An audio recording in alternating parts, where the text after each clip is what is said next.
నమస్తే, welcome to Suman TV. నేను విష్ణు. ప్రస్తుతంతో పాటు certified financial planner Ram Prasad గారు ఉన్నారు. వారితో మాట్లాడదాం. సార్ నమస్తే. సార్ రామ్ ప్రసాద్ గారు నమస్తే అండి. సార్ రామ్ ప్రసాద్ గారు, మనకున్న ఇన్వెస్ట్మెంట్ ఇన్స్ట్రుమెంట్స్లో బంగారంలో పెట్టుబడి పెట్టడం మంచిదంటారా, లేదంటే భూములు కొనుక్కోవడం మంచిదంటారా, లేదంటే డబ్బులు తీసుకెళ్ళి మ్యూచువల్ ఫండ్స్లో ఇన్వెస్ట్మెంట్ చేసుకోవడం మంచిదంటారా? సో దేంట్లో ఎక్కువ పెట్టుబడులు పెడితే జీవితాలు మారిపోతాయంటారు, జీవితాలు అద్భుతంగా వెలిగిపోతాయంటారు? మరి ఈ మూడింటిలో ఉన్నటువంటి సాధక బాధకాలు ఏంటి? బంగారము, భూములు, మ్యూచువల్ ఫండ్స్. తాకట్టులో ఉన్న బంగారాన్ని విడిపించి ఆ రోజు ఆన్లైన్ రేటుకే మేము కొంటాం. Sharma gold company. దీనికి ఫస్ట్ కామెంట్ ఏంటంటే, ఈ సుమన్ టీవీ అంతా మ్యూచువల్ ఫండ్స్. ఇంకా విష్ణు ఎవరు తీసుకుని ఇంకా ఆఖరికి మ్యూచువల్ ఫండ్స్ మ్యూచువల్ ఫండ్ లేకపోతే ప్రపంచం లేదా అన్న కామెంట్స్ వస్తాయి. దానికి మీరు ప్రిపేర్డ్గా ఉండండి. Okay, next coming to me point. మూడు మంచివే, మూడు ఉండాలి ప్రతి వ్యక్తికి. ఓకే, వీటిలో ఉన్న సాధక బాధకాలు ఏంటో అర్థం చేసుకుందాం. ఈ మూడిట్లో అత్యంత సులువుగా అమ్మగలిగింది ఏంది? గోల్డ్. సో అంటే లిక్విడిటీ పరంగా గోల్డ్ ఈజ్ బెస్ట్. ఒక గంటలో బ్యాంక్ వెళ్ళు, లేకపోతే ఎక్కడికైనా వెళ్ళు, తాకట్టు పెట్టుకోవడం, అమ్ముకోవడం చేసుకోవచ్చు. ఈ మూడిట్లో అమ్మడానికి కష్టపడాల్సింది ఏది? భూములు. సో మ్యూచువల్ ఫండ్ బటన్ నొక్కితే వస్తాయి, వచ్చేస్తాయి. ఒక 2-3 రోజులు అకౌంట్లో పడిపోతుంది డబ్బు వచ్చి. గోల్డ్ మీరు షాప్కి వెళ్ళి ఇస్తే ఇచ్చేస్తాడు. భూమిని ఎవరికి అమ్ముతారు మీరు? ఒక 6 నెలలు పట్టచ్చు, సంవత్సరం పట్టచ్చు, 2 ఏళ్ళు పట్టచ్చు. ఈ మూడిట్లో ఏది అమ్మాలంటే కొనే వ్యక్తి అవకాశం తీసుకుంటాడు. మీ అవసరాన్ని అవకాశంగా మలుచుకునే భూములు, ల్యాండ్ అమ్మాలన్నప్పుడు మన ఉన్న ఆ వీక్ సిచ్యువేషన్ అవతల వాళ్ళు క్యాష్ చేసుకుంటారు. ఇప్పుడు ఒక విషయం చెప్తాడు. ఒక వ్యక్తికి కేజీ బంగారం ఉంది, విచ్ ఈజ్ వర్త్ 160 lakhs, 60 లక్షల రూపాయలు విలువ చేసే బంగారం ఉంది. ఒక వ్యక్తికి మ్యూచువల్ ఫండ్లో 60 లక్షలు ఉంది, ఒక వ్యక్తికి 60 లక్షల ల్యాండ్ ఉంది. వీళ్ళు ముగ్గురు ఫాదర్లు ఐసీయూలో పడుకున్నారు. ఎవడు ప్రాణాలు కాపాడగలుగుతాడు? వాళ్ళ ఫాదర్ది. ఎవడు కోల్పోతాడు? బంగారం ఉండే అతను 1-2 గంటలు క్యాష్ తెచ్చుకోగలడు. మ్యూచువల్ ఫండ్స్లో పెట్టిన అతను ఒక 2-3 డేస్లో తెచ్చుకోగలడు. రియల్ ఎస్టేట్లో ఉన్న అతను తెచ్చుకోలేడు, 2-3 రోజుల్లో తెచ్చుకోలేడు. అసలు అయ్యే పని కాదు అది.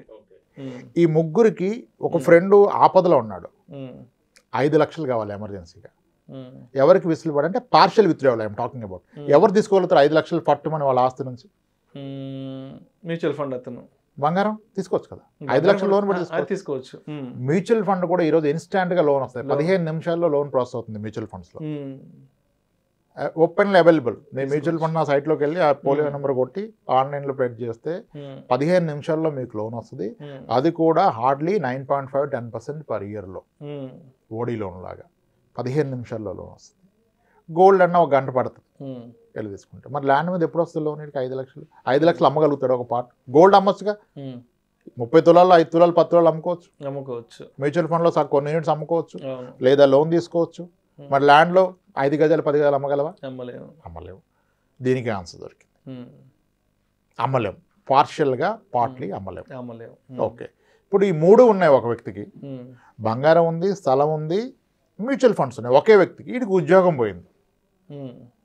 పోయింది. కానీ వాడికున్న స్కిల్ సెట్కి వాడు కాంప్రమైజ్ కాకుండా ఎకరం పోయినా నికరంగా ఉన్నాడు అనుకోండి అన్నట్టుంటే మళ్ళీ ఆ ప్యాకేజ్ వస్తుంది 6-7 ఏళ్ళకి. జాబ్ పోయి రాకుండా ఉంటుంది, జరగదు అసలు, ఖచ్చితంగా వస్తుంది. మరి 8 ఏళ్ళు బ్రతకడానికి ఈ మూడిట్లో దేన్ని ఆసరాగా తీసుకోవచ్చు, దేన్ని వాడుకోవచ్చు? Mutual funds. గోల్డ్ అయినా వాడుకోవచ్చు. గోల్డ్, మ్యూచువల్ ఫండ్స్ అంటే ఈజీగా లిక్విడ్ చేసుకోవచ్చు కాబట్టి. ఈ ల్యాండ్ వాడుకోలేడు కదా, వాడుకోలేడు. మనం ఒక 4-5 సినారీలు పెట్టాం. అంటే దాని అర్థం స్థలం కొనొద్దని కాదు. 3 హోల్డ్ చేస్తే ప్రాబ్లం లేదు, ఓన్లీ స్థలమే పెట్టుకుంటే ప్రాబ్లం. ఇప్పుడు ఎమోషన్ ఎక్కువ సార్ స్థలం మీద. ఇప్పుడు ఒక వ్యక్తి స్థలం కొంటే కొన్నామంట కదా అంటే ఏం చెప్తా తెలుసా? అక్కడ ప్రపోజల్ రోడ్డు వస్తుంది, 60 feet రోడ్డు, దానికి ఆల్రెడీ డెవలప్మెంట్ వచ్చింది, వెంచర్ వచ్చేసింది, అందుకే ఇదంతా స్టోరీ. రియాలిటీ ఏంటి? నువ్వు పెట్టింది ఎంత, నీకు వచ్చేది ఎంత, అది మర్చిపోతున్నారు. ఆ పర్సంటేజ్ మర్చిపోయి మాడుతున్నారు. అరే వాడు కొన్నాడు డబుల్ అయిపోయిందంటే, వాడు ఎప్పుడు కొన్నాడు, ఎప్పుడు డబుల్ అయింది, వచ్చిన పర్సంటేజ్ ఎంత, అది వదిలేసి ఏమో స్టోరీ 60 feet రోడ్ వస్తుంది అంటే కొనొద్దు. అంట్లా 3 హోల్డ్ చేస్తే ఓకే. దేంట్లో ఉన్న రిస్క్ దాంట్లో చూడండి. ఇప్పుడు అందరు మళ్ళీ నెక్స్ట్ పాయింట్ ఏంటి సార్? మార్కెట్ క్రాష్ అయితే మ్యూచువల్ ఫండ్ పడిపోద్ది కదా. First question yes. Market crash అయినప్పుడు ఎస్ మ్యూచువల్ ఫండ్ పడుతుంది. Worst crash happened in 2008 subprime issue టైంలో ఇండియన్ స్టాక్ మార్కెట్ ఆల్మోస్ట్ 60% పడిపోయింది, 59%. ఒక మంచి మ్యూచువల్ ఫండ్లో ఉంటే ఆడది కూడా 40% పడిపోయింది. ఓకే, ఇప్పుడు కమింగ్ టు పాయింట్. ₹1,00,00,000 పెట్టాడు మ్యూచువల్ ఫండ్లో మార్కెట్ పీక్లో 2007లో. 2009 మార్చికి చూపించేసింది. ₹1,00,00,000 కాస్త 60 లక్షలు అయింది. 60 అవ్వదు, ఎందుకంటే ఫస్ట్ ఒక 1 year ర్యాలీ వచ్చి మళ్ళీ పడితే మేబీ 70 లక్షలు అవుతుంది. 70 లక్షలు అయింది. ఓకే, కానీ ఆ 70 ఆయనకు ఆ రోజు అందుబాటులో ఉంది. రైట్?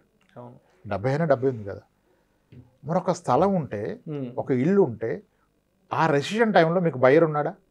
లేదు. అందరి పరిస్థితి అట్టే ఉంది ఫైనాన్షియల్గా, అందరూ ఇబ్బందులు. రెసిషన్ అంటే ఏంటి? ఉద్యోగాలు కోల్పోవడం, ఆర్థిక సంక్షోభం, ఇన్కమ్ తగ్గటం, జనాలు భయంలోకి వెళ్ళటం. ఆ భయంలో ఉన్నవాడు ఎవడైనా పొలాల స్థలాలు కొంటాడా? అంటే మీ ₹1,00,00,000 ఇంటికి కానీ, మీ ₹1,00,00,000 స్థలానికి కానీ బయ్యర్ లేడు. దాని వాల్యూ ఆ రోజు 0 అయిపోయింది. అందరూ ఏమన్నారు? మార్కెట్ క్రాష్ అయితే ఏంటి, వరల్డ్ వార్ వస్తే ఏంటి? ఇప్పుడు మార్కెట్ క్రాష్ అయితే మ్యూచువల్ ఫండ్స్ పడిపోతాయి, రియల్ ఎస్టేట్ డాన్స్ చేస్తుందా పైకెక్కి? అది 0 అవుతుంది. అదే అర్థం చేసుకోవట్లా. సేమ్ గోల్డ్ పడదనుకుంటున్నారు, లేదు, గోల్డ్ పడుతుంది. 2012 నుంచి 2017 వరకు గోల్డ్ రేట్ చూడండి మీరు ఒకసారి గూగుల్ ఓపెన్ చేసి. 2012లో 31,000 ఉన్న గోల్డ్ ఇయర్ తగ్గుతూ పోయింది. 2017కి వచ్చింది 30,000కి, అది 26,000కి పోయింది 2 years తర్వాత. అంటే గోల్డ్ 5 years నెగిటివ్ రేట్ని వచ్చింది. ఎవరు నమ్మరు, దాన్ని క్రాస్ చెక్ చేసి ఓపిక లేదు. ఒక బ్యాంక్ మేనేజర్ వచ్చారు, గోల్డ్లో రిస్క్ ఉండదు కదా సార్ అన్నాడు. గూగుల్ ఓపెన్ చేసి గోల్డ్ హిస్టారికల్ రిటర్న్స్ ఓపెన్ చేశాను, చూపించాడు 12 నుంచి 17 వరకు చూడమంటే, సార్ మీరు కరెక్టే సార్ అండి, ఎలా చెప్తున్నా సార్? 2015లో సార్ గోల్డ్ లోన్ పెట్టిన వాళ్ళందరినీ పిలిచి మళ్ళీ డబ్బులు కట్టమన్నాం సార్, రేట్ తగ్గిపోయిందని అన్నాడు. మరి ఆ బుర్ర ఉండాలి కదా నీకు, రేటు తగ్గిపోయిందని ఆ రోజు డబ్బులు కలెక్ట్ చేసుకున్నాడు, గోల్డ్ పడదని ఎలా చెప్తున్నావు నువ్వు? అంటే జనాలు చూసే విధానం తప్పు సార్. గోల్డ్ 5 ఏళ్ల పాటు తగ్గింది సార్, అప్పుడు ఎవడో వరి అవ్వాల. మ్యూచువల్ ఫండ్ 1-2 years తగ్గితే కనపడదు కాబట్టి భయపడి వెళ్ళిపోతారు. కొన్నిసార్లు ల్యాండ్ 10 ఏళ్ళైనా పెరగదు సార్, పెరగదు. అప్పుడు ఎవరు భయపడరు, అదే పెరుగుతుంది ల్యాండ్. కొన్ని ల్యాండ్స్ చెప్తుంటాం 5 లక్షలకు ఉంటే 5 లక్షలు ఎంత, 1,00,000 పెరిగింది, 6 లక్షలు అయిందని చెప్తుంటారు. చాలా సంవత్సరాలు వెయిట్ చేస్తాం, అదేమి అసలు పెరిగేటట్లేదు, ఇంట్రెస్ట్ పోయింది, దాని మీద అమ్మేద్దాం అనుకుంటా ఉంటారు. సో అది కూడా స్టాండర్డ్ కాదు. ఇప్పుడు మ్యూచువల్ ఫండ్ పడుతుందా? పడుతుంది. గోల్డ్ తగ్గుతుందా? తగ్గింది, కానీ ఎవరు ఒప్పుకోరు తగ్గింది. ఎందుకంటే గోల్డ్ కొన్న వ్యక్తి ఏం తగ్గింది, నా 20 తులాల బంగారం నాకు ఉంది కదా, తగ్గింది రేటే కదా అంటాడు. That is true. నీ 20 తులాల బంగారం నీకే ఉంది, దాని రేట్ తగ్గింది, నువ్వు అమ్మట్లేదు కాబట్టి తగ్గితే ఉపయోగం లేదు, నీకేం లాస్ లేదు, దాని బరువేం తగ్గదు. మరి మ్యూచువల్ ఫండ్లో నీ యూనిట్స్ ఏం తగ్గవు, నీకు ఎన్ఏవి తగ్గింది, నువ్వు అమ్మితే తగ్గింది, లేకపోతే లేదు. ల్యాండ్ అయినా అంతే, తగ్గితే ఏం తగ్గింది, నీ 200 గజాలు నీకే ఉంది కదా, రేట్ తగ్గింది. కానీ మూడింటిని సమానంగా చూడట్లే మనం. రిస్క్ మూడిట్లోనూ ఉంది సార్, కానీ when it comes to return mutual ఫండ్లో కాస్త రేట్ని ఎక్కువగా ఉంది. అండ్ ఫీజిబిలిటీ పరంగా మీ ప్రతి అవసరానికి ఆదుకోగలిగింది బంగారం కానీ మ్యూచువల్ ఫండ్ కానీ. ల్యాండ్ ఆదుకోదు. ల్యాండ్లో కూడా అద్భుతంగా పెరిగింది అంటారు. ఎస్, కొంతమంది స్థలాలు కొన్నారు, 3 yearsకి డబుల్ అయిపోయింది. కొన్ని మ్యూచువల్ ఫండ్స్ 1 yearకే డబుల్ అయినాయి. సో ఏది స్టాండర్డ్ కాదు, లాంగ్ టర్మ్ యావరేజ్ స్టాండర్డ్. నా అంచనాలో మీరు ఒక స్థలం కొని అన్ని బాగుంటాయి, మీరు మంచి ప్రైస్కి కొంటే 6 ఏళ్ళకి రెట్టింపు అవుతుంది. మీరు 30 ఏళ్ళు అయినా చూస్తే ప్రతి 6 ఏళ్ళకి రెట్టింపు అవుతుంది, ప్రతి 6 yearsకి రెట్టింపు. మీరు చూసారా అన్నీ రెట్టింపు అబ్బాబ్బా అంటున్నారు, ఏం అబ్బా అక్కడ 6 yearsకి డబుల్ అంటే 12%. 6 yearsకి డబుల్ అంటే rule of 72/6 is 12%. Gold long రేంజ్లో ఇస్తుంది 7 to 9, 10, 11 ఇస్తుంది. ఓకే, కానీ గోల్డ్ ఇప్పుడు 2012 నుంచి 15 వరకు తగ్గింది, ఎవడు గుర్తుపెట్టుకోడు. 17లో కొంటే 3,000 కొంటే ఇప్పుడు 6,000 అయిపోయింది కదా అంటాడు. ఇది అది గుర్తుపెట్టుకోరు. అందుకే రంట ఇప్పుడు సవరన్ గోల్డ్ బాండ్లో కూడా గ్యారంటీ ఎక్కడిది? ఇప్పుడు 2012 నుంచి 17 వరకు ఎలాగైతే గోల్డ్ తగ్గింది, అలా 5 years తగ్గితే సవరన్ గోల్డ్ బాండ్లో మీరు పెట్టిన దానికి తక్కువ వస్తుంది. వీడియోలు చేసుకోవడం బాగుంటుంది, కానీ ప్రాక్టికల్గా దేంట్లో రిస్క్ దాంట్లో ఉంటుంది. ఎస్, ఆ పడినప్పుడు మీరు రియాక్ట్ కాకుండా ఉంటే పెరుగుతుంది. కానీ ఇప్పుడు సవరన్ గోల్డ్ బాండ్లో మీరు అప్పుడు మీరు 8 years తర్వాత తగ్గింది తీసుకోవడానికి లేదు కదా, 8 yearsకి మెచ్యూరిటీ కదా తీసుకోవాలి. అదే మీరు ఫిజికల్ గోల్డ్ కొంటే మెచ్యూరిటీ ఉండదు, వెయిట్ చేయొచ్చు. ల్యాండ్ కొంటే 100 ఏళ్ళు ఆగొచ్చు, ఇటు పోయిందా కాగొచ్చు కదా. మ్యూచువల్ ఫండ్ కొంటే మీ ఇష్టం, పర్పస్ ఎప్పుడంటే తీసుకోవచ్చు. ఎస్, ఇలా ఆలోచించుకోవాలి. అలా అని మీరు కొనొద్దని చెప్పట్లా, మీకున్న నికర ఆస్తిలో ఒక పార్ట్ కొంత మేరకు పెట్టండి. మార్కెట్ పడితే, ప్రపంచ యుద్ధాలు వస్తే, కరోనా వస్తే, అప్పుడు రియల్ ఎస్టేట్ ఏమీ లెగ్స్ డ్యాన్స్ వేయట్లేదు. రియల్ ఎస్టేట్ ఉన్న వాళ్ళు ప్రాణాలు కోల్పోతారు. మీకు ఒక ఎగ్జాంపుల్ ఇస్తాను దీన్ని, just to make it further clear. కరోనాకి ఒక 8 months ముందు ఒక క్లయింట్ కలిసాము, ఫైనాన్షియల్ ప్లానింగ్కి వచ్చారు. ఐసీ ఈజ్ చాలా వెల్దీ, రిచ్, అవసరమే లేదు ఆయనకు, అన్ని స్ట్రీమ్స్ ఆఫ్ ఇన్కమ్ ఉంది.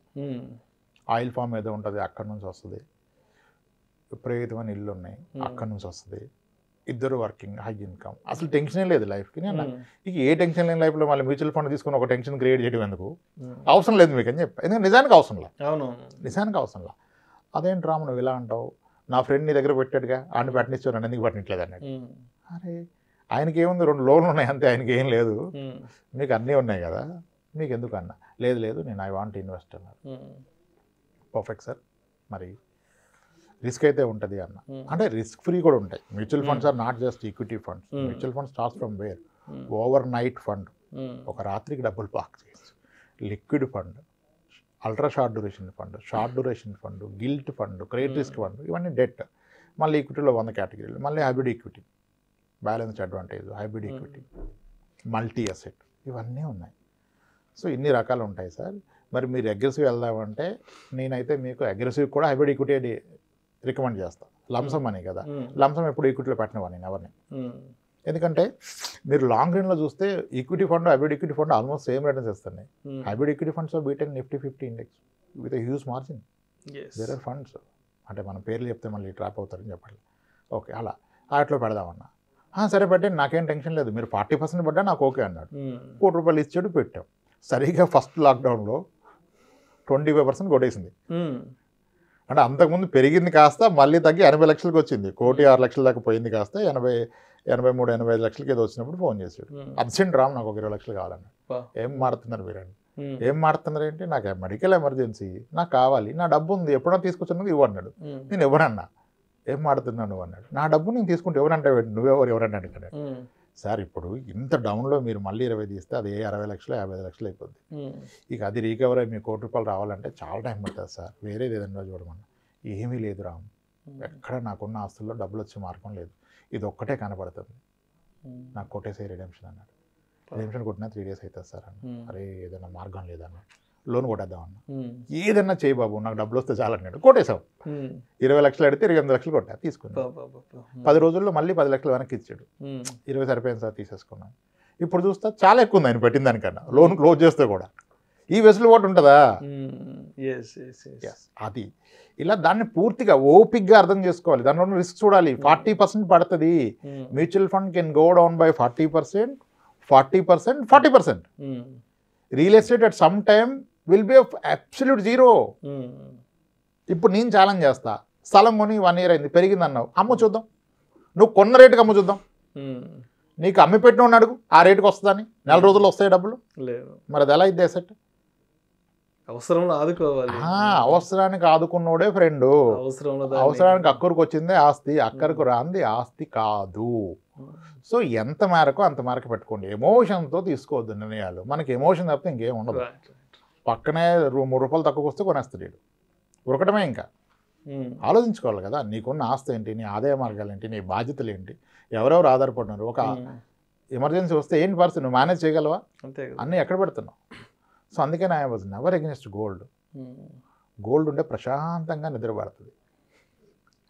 గోల్డ్ ఎంత ఉంటే అంత ప్రశాంతమైన నిద్రపడుతుంది. ఇంట్లో ఒక రెస్పెక్ట్ ఉంటుంది. గోల్డ్ కొనండి, ఆడు వైఫ్ని ప్రేమిస్తున్నట్టే. ఎంతో కొంత కొనండి అని చెప్పి. మీకు ఏం తెలుసు గోల్డ్ అంటే? Gold is just not an investment, it is an emergency. So మొత్తానికి ఇన్వెస్ట్మెంట్స్ చేయాలి, బట్ మనం చేస్తున్న అన్నిట్లో చేయాలి, బట్ దానికి ఒక ఇంత శాతం అని చేయాలి. మన పోర్ట్ఫోలియో ఎంతని పెట్టుకోవాలి, అది కూడా ఆపదలో మనల్ని కాపాడగలిగేలా ఉండాలి. అవసరానికి అక్కడికి రాను, 1 గంటలోనో 2 గంటల్లోనో 1 రోజులోనో 2 రోజుల్లోనో దాన్ని లిక్విడ్గా మార్చుకోగల అవకాశం ఉండగలగాలి. అండ్ నీ ఎమర్జెన్సీని అవతలోడు అవకాశంగా తీసుకోవద్దు. ఇప్పుడు నా కూతురు పెళ్ళి ఉందంటే బంగారం సంగరెట్టుకోమని ఆవిడ అడగడం. బాబు ఈరోజు మార్కెట్లో ఎంత ఉంది, నీది ప్యూరిటీ ఎంత ఉంది, ఇంత తీసుకో. నాకు అర్జెంట్ రా బాబు కావాలంటే మ్యూచువల్ ఫండ్ వాడు నీకు అవసరం కదా తగ్గించడు, అక్కడ ఎన్ఏవే కనపడుతుంది, కొట్టుకో వచ్చేస్తాయి. కానీ మిగిలిన దానికి రాదే. ల్యాండ్ ఎట్ట కాదు, దాట్స్ వేర్ ఇట్ ఈస్. గొప్పగా పెరిగిన ల్యాండ్స్ ఉంటాయి, గొప్పగా పెరిగిందని చెప్పొద్దు. సిఏజిఆర్ ఎంత తీయండి, సిఏజిఆర్ మాట్లాడండి ల్యాండ్ గురించి మాడితే. డోంట్ టాక్ డబుల్ అయింది, 2 కోట్లు అయిపోయింది, 3 కోట్లు కాదు, క్యాగర్ అంత. That's it sir. ఓపిక్గా కాస్త టైం తీసి ఆలోచిస్తే సమాధానం అక్కడే దొరుకుద్ది. కానీ అది తీరు, ఎమోషన్ డామినేట్ చేస్తుంది, లాజిక్ని ఎమోషన్ డామినేట్ చేస్తుంది. ఇంకప్పుడు వీ కాంట్ హెల్ప్ దెమ్, మన మాట వినరు. సరే ఇంకొకటి మీరు అన్నారు కదా ల్యాండ్ అని, ఇప్పుడు ₹1,00,00,000 బంగారం అమ్మితే బంగారం తీసుకొని మీకు అకౌంట్కి ట్రాన్స్ఫర్ కొడతాడు, మీరు బిల్ సైజ్ చూపిస్తే. ఓకే, మీరు మ్యూచువల్ ఫండ్ అమ్మితే అకౌంట్కి వస్తుంది. మీరు ₹1,00,00,000 ల్యాండ్ అమ్మితే అకౌంట్కి ఎంత వస్తుంది? ఎంత వస్తుంది? అకౌంట్లోకి వస్తుంది మొత్తం? లేదు, కష్టం. మరి ఇది కొన్న అతను ఏమన్నాడు, ఇప్పుడు 15 లక్షలు ట్యాక్స్లు ముందు వైట్ అవుట్ ఇస్తున్నాడు పూర్తిగా. ముందు వైట్ అవుట్ కదా. ఇప్పుడు 15 లక్షలు ల్యాండ్ కొని 20 ఏళ్ళు ఆగితే ₹1,00,00,000 అవుతుంది. ఆ ₹1,00,00,000 పెట్టి మా అబ్బాయిని చదివిస్తావు. కానీ మీ అబ్బాయిని చదివిస్తే వాడికి వైట్ కావాలి, ఇక్కడ వైట్ వస్తుందా? కష్టం. మరి కష్టం అంటే ఏం ఆలోచిస్తున్నావు? మీరు భ్రమలో బ్రతున్నారు. ఆ రోజు రాదు కదా, ఏం చేస్తావు? 50 లక్షలు బ్లాక్ ఇస్తే ఏం చేయగలవు? ఈ రోజు నువ్వు ₹1,00,00,000 స్థలం అమ్మితే 50 లక్షలు క్యాష్ వస్తే ఏం చేయగలవు? గోల్డ్ కొనగలవా? కొనలేవు. కాలేజ్ ఫీజు కట్టగలవా? కట్టలేవు. ఒక కారు కొనగలవా క్యాష్ ఇచ్చి? జిఎస్టీ బిల్డింగ్ వాడు సోర్స్ కావాలి, మరి ఏం చేయడానికి పెట్టుకున్నావు? మళ్ళీ స్థలమే కొంటాడంటాడు, ఏం చేస్తావు కొనుక్కొని? పనికిరంది ఏం చేస్తావు? అది కొనొద్దని చెప్పట్లా, కొంత మేరకు పూర్తిగా అదే ట్రాప్లో పడి మీరు అన్నారుగా 3 కొనండి, ఏది ఎంత మేరకు కొనాలి, ఏది ఏంటి మీకు మీరే విశ్లేషణ చేసుకోండి. ఒకరు చెప్పింది నమ్మొద్దు. మనం ఇచ్చిన కొన్ని పాయింట్స్ ఉన్నాయిగా, నేను మిమ్మల్ని అడిగిన ప్రశ్నలు వాళ్ళని వాళ్ళు అడుగుకుంటే సమాధానం వస్తుంది. There ends, simple. అలా నిర్ణయాలు తీసుకోండి, ఎమోషనల్గా నిర్ణయాలు తీసుకోవద్దు. రైట్, అవసరాన్ని దృష్టిలో పెట్టుకొని నిర్ణయాలు తీసుకోండి. Everything is good. Right sir. Right, thank you so much Ramprasad గారు. రైట్ అండి. బంగారం అయినా, భూములైనా, మ్యూచువల్ ఫండ్ ఇన్వెస్ట్మెంట్స్ అయినా ఎంత మేర ఇన్వెస్ట్ చేసుకోవాలి, ఏది సరైన సమయంలో మనల్ని ఆదుకుంటుంది అనే దాన్ని మనం పసిగట్టగలిగితే లైఫ్ చాలా ఈజీగా ముందుకెళ్ళిపోతుంది అంటారు. Thank you sir. Thank you so much.